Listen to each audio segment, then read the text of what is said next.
Assalamualaikum warahmatullahi wabarakatuh. Perkenalkan, nama saya Rina Rahmawati dari kelas MN20D. Tujuan saya membuat video ini untuk memenuhi tugas mata kuliah teori portofolio dan analisis investasi. Di sini saya akan sedikit menjelaskan tentang pasar modal di Indonesia.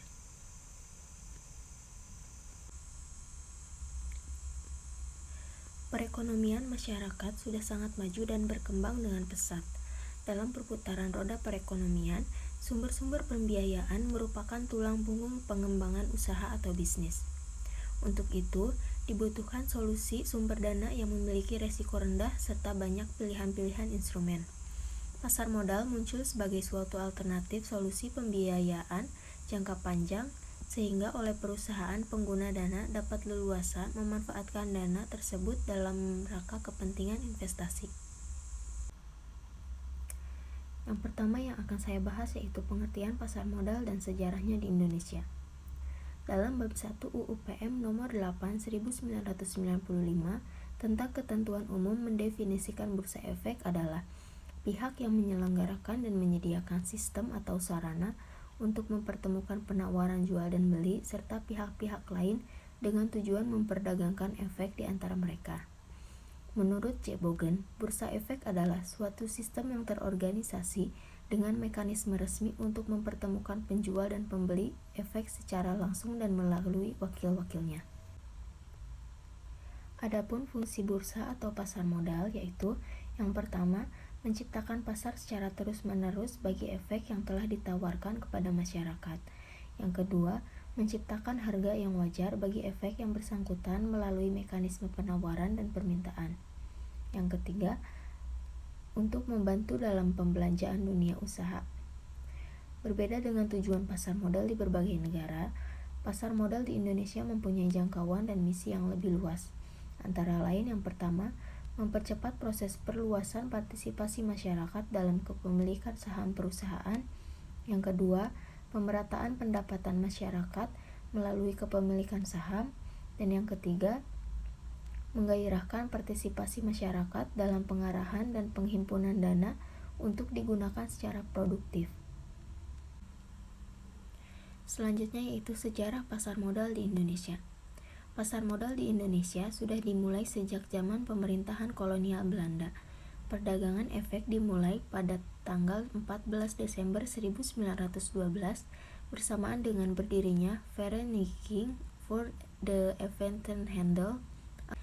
Anggotanya adalah semula 13 maklar yang diperjualbelikan adalah saham dan obligasi perusahaan perkebunan Belanda yang beroperasi di Indonesia. Juga obligasi yang dikeluarkan oleh pemerintah Belanda, sertifikat saham perusahaan Amerika dan efek Belanda lainnya.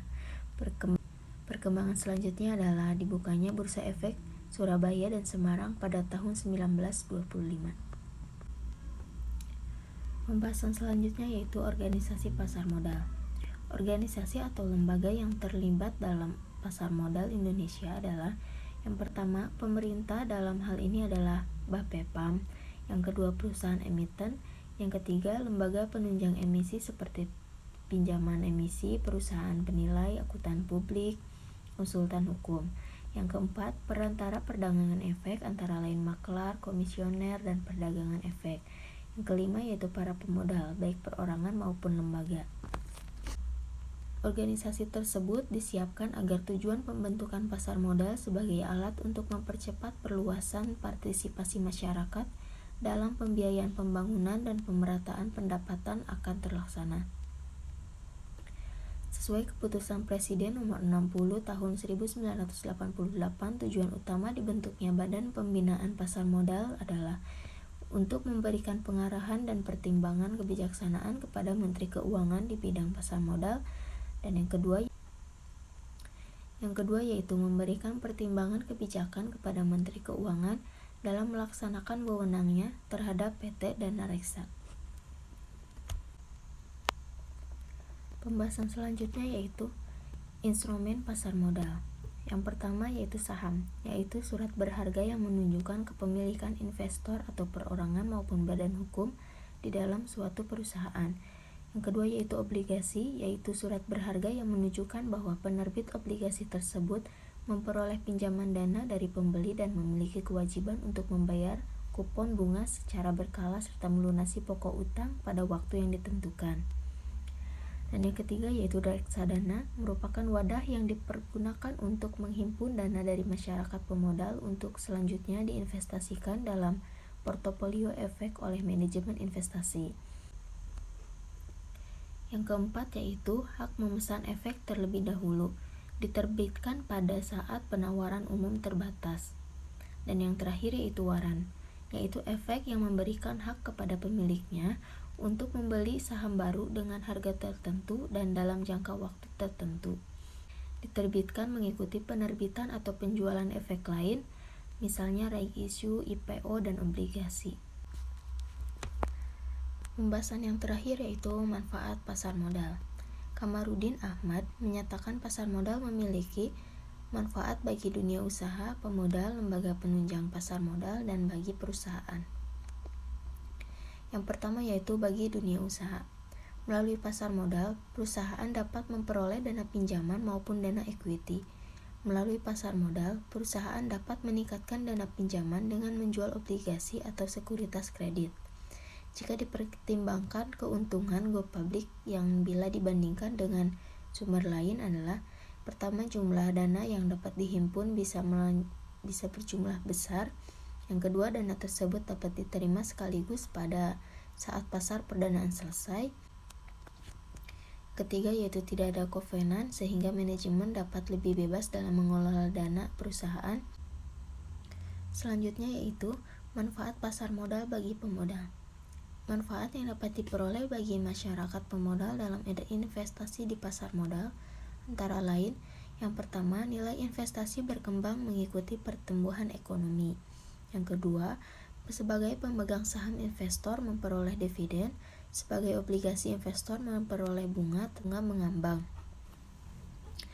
Yang ketiga, mempunyai hak suara dalam RUPS bagi pemegang saham.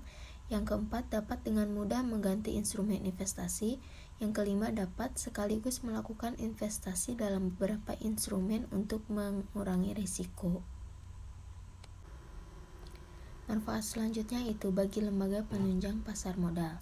Perkembangan pasar modal seperti dewasa ini memberikan manfaat yang besar bagi lembaga penunjang menuju ke arah profesionalisme dalam memberikan pelayanannya, sesuai dengan bidang dan tugasnya masing-masing.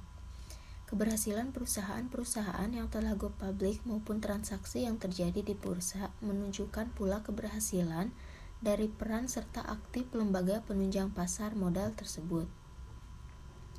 Manfaat lain yang dapat dilakukan penjamin emisi adalah sebagai penunjuk harga.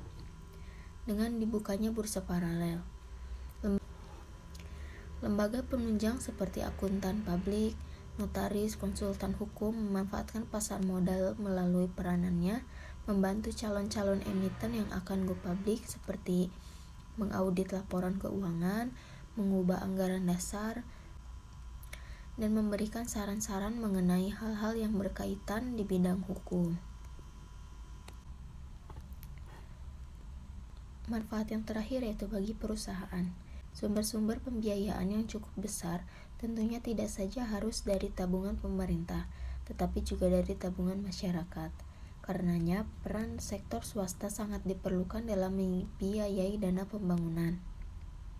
Selain perbankan, pasar modal merupakan sarana yang paling tepat dalam memobilisasi dana masyarakat yang handal guna membiayai dana pembangunan. Oleh sebab itu, melalui paket deregulasi dan debirokratisasi, peranan pasar modal terus didorong perkembangannya. Baik, cukup sekian yang mungkin bisa saya sampaikan mengenai pasar modal. Semoga bermanfaat bagi yang melihat video ini. Mohon maaf bila masih banyak kesalahan. Terima kasih sudah menonton. Wassalamualaikum warahmatullahi wabarakatuh.